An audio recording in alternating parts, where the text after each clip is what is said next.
Hey guys, Miss Cat here. In this video, I want to address a question that I was asked recently about the difference between control and discipline. And that's a great and valid question for those of us who are in the daily struggle, sometimes it could be, of parenting and understanding the difference between needing to control our children and educating and disciplining them. So, the reason that most of us who are in this field of early childhood education and working towards mindful, respectful parenting, Montessorians, we don't want to control. The word control implies that we have no agency, we don't know that what we are doing, and we must be told what to do. While I understand that, of course, young children do not quite yet know what's going on, they do need support and guidance, lots of it. They need boundaries and rules and accountability and a assertive and confident adult. They don't need somebody controlling them. And what I mean by that is it is much better for the human brain, human spirit, when we feel that we have support, loving guidance, rather than somebody telling us what to do all the time. There are times when we might need to be told what to do. No, do not touch the stove. That's different from controlling every single aspect and every single action a child does. That actually does not usually aid human brain social emotional development, but can hinder it. In order to develop, to support to the development of our children, their inner will, their inner discipline, because remembering, and I think that's the difference also. As Montessorians, mindful practitioners, we want to always remember that children are innately good.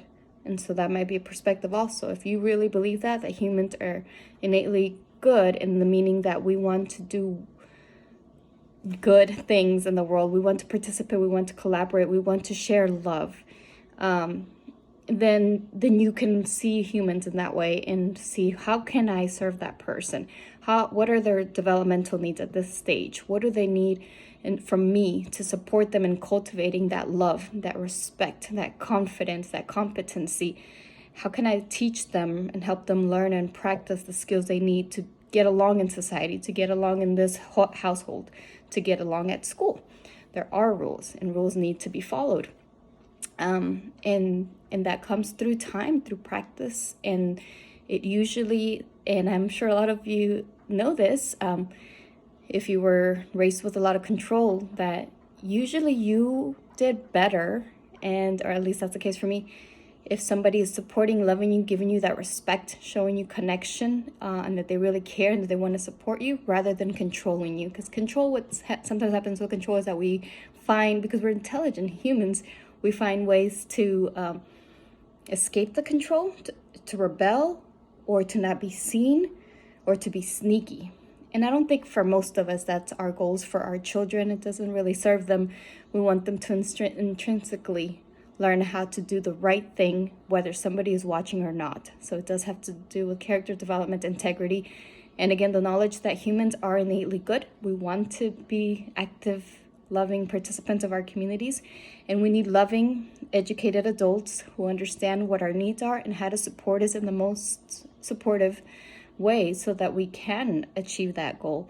And that's the difference between control and discipline. Discipline is to study. So I think the discipline for us as adults is to study child development, study best practices for guiding and disciplining children, and then supporting our children in that way. And then this way, our children can learn how to behave through gaining that knowledge and creating those connections in their brain through practice and through respect. And also because, remember, we're teaching them how to interact with others. The parent-child relationship is the most crucial relationship you'll ever have. So if we're teaching our children that we get to control them because we are bigger, that might not be a good example for them growing up.